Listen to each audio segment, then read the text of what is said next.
તો જો મરચીનું ધરું અહીંયા બધું ગોઠવેલું છે અને એની વેરાયટી નિશા નામ છે. નિશાને આ ટાઈપનું મરચું થાય અને આ એની પડીકી છે. ચહેરું છે શેનું છે આપણને ખબર નથી. હારી લગભગ તો ટામેટી દેશે અને લેતા એક બે જો આ બીજી ડેટી તમને જોવા મળશે વીએનઆર. તો વીએનઆર સેન્ડ આ પણ ડેરું જો આપણે જે કહીએ છીએ. Welcome back to my new blog. તો જોઈ શકો છો મરચી લેવા આવી ગયા છીએ અને મરચીનું ધરું ડેટી બધા મરચી છે. તો આ નર્સરી આપણે આવ્યા છીએ તો નર્સરી એક નંબર છે. આપણે પણ કાલે ધરું લઈ ગયા છે મરચીનું. જોઈ શકો છો મરચીનું આ રીતનું ધરું છે અને કેરેટમાં જોઈ શકો છો ગોઠેલું છે અને મરચીનું ધરું જોરદાર છે. અને આપણે તો આ કઈ વેરાયટી છે બતાવું તમને.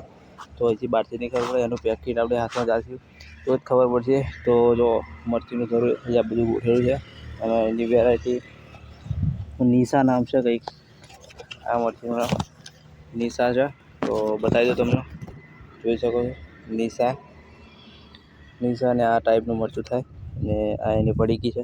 જ્યારે રોપણી થતી હોય ત્યારે આ પડીકી અહીંયા તોડીને રાખી છે અને અહીંયા મેં કહ્યું કે આ રીતના મજા થાય. આ રીતનું આ ધરું છે. તો આપણે અત્યારે લેવા આવ્યા છીએ ને કઈ રીતે બનાવવામાં આવે છે.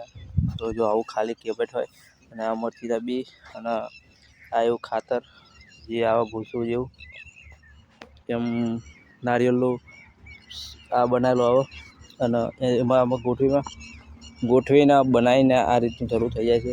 તો 15-20 દિવસમાં આટલા સુરત તમને જો આ 100% મળી જતા હશે લગભગ. તો જો આ ડેટીનું રીંગણ ધરું રીંગણ કે ડેટી કાંઈનું ધરું છે.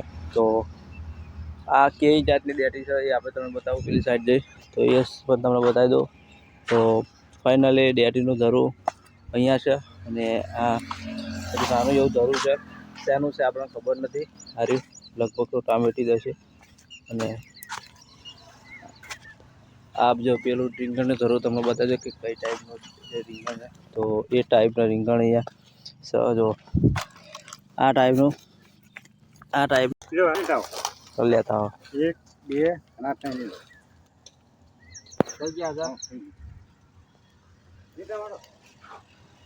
લઈ લો બે હું લઈ લો હેડો તમે એક લઈ લો. તો ઘણા બધા ધરું અહીંયા જોવા મળી જશે અને અહીંયા જાત જાતના મરચીનું ધરું ડેટીનું ધરું તે લઈ ટોમેટોનું ધરું અને મસ્ત મસ્ત મરચી છે. અલગ અલગ વેરાયટી છે. તો આ બીજી ટાઈપ જો આ બીજી ડેટી તમને જોવા મળશે વીએનઆર. તો વીએનઆર સેન્ડ આ પણ ડેરું જો આપણે જે કહીએ છીએ લીલા ડેટા એ ડેટા છે. તો મસ્ત મસ્ત ડેટાના ધરું પણ છે. છોડવા પણ મસ્ત છે. મરચીના ધરું પણ છે અને ટોમેટીના પણ છે. તો ફાઇનલી બધું તમને અહીં મળી જાય. તો એક નંબર બધું છે. તો જય માતાજી. ચાલો પછી બતાવે છે બીજું બધું વસ્તુ બતાવવાનું છે.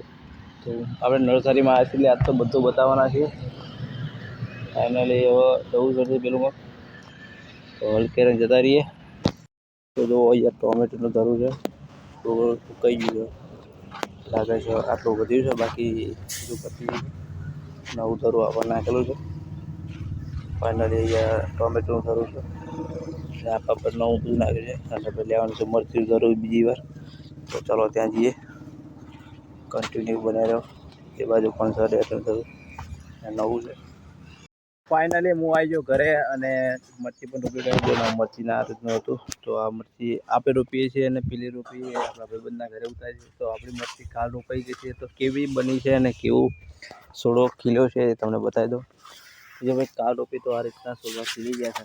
મસ્ત મરચીના છોડવા ખીલી ગયા છે. તો એક નંબર અને મરચી બધા રોપી કાઢી છે. તો ફાઇનલી વરસાદ આજે પણ મસ્ત છાંટા ઝાપટા એવા પડે છે. તો મરચી આપણે રોપી કાઢી છે અને ઘણા બધા છોડવા અહીંયા મસ્ત મસ્ત છોડવા નીકળ્યા છે. તો ફાઇનલી આ મરચી તમને મરચું જોવા મળે 1.5-2 મહિને મરચું તમને જોવા મળી જશે ફાઇનલી. તો કન્ટિન્યુ નવા તો લાઈક છે સબસ્ક્રાઈબ કરી દો અને અપડેટ નવા મરચાં કઈ રીતે આવશે કેટલી મરચી થશે અવનવા ફેમિલી બ્લોગ અને મિની બ્લોગ બધા દરેક જાતના બ્લોગ અમારી ચેનલમાં આવતા રહે. ના હોય તો સબસ્ક્રાઈબ કરી દો અને લાઈક કરી દો. તો જો મરચી રોપી કાઢી છે અને ગામમાં આપણે ભાઈબંધના ત્યાં આજે લેવા ગયા હતા તમને બતાવ્યું એ મરચું એ આજે પણ એ રોપી દીધું છે તો એમને પણ આજે રોપવાનું હતું અને આપણે રોપ્યું છે કાલે તો અત્યારે આપણે ઘરે આવી ગયા છીએ આપણું ઘર ખેતર અને આ મંદિર તો જય માતાજી મિત્રો ફરી મળીએ નવા બ્લોગ સાથે નવા વિડીયો સાથે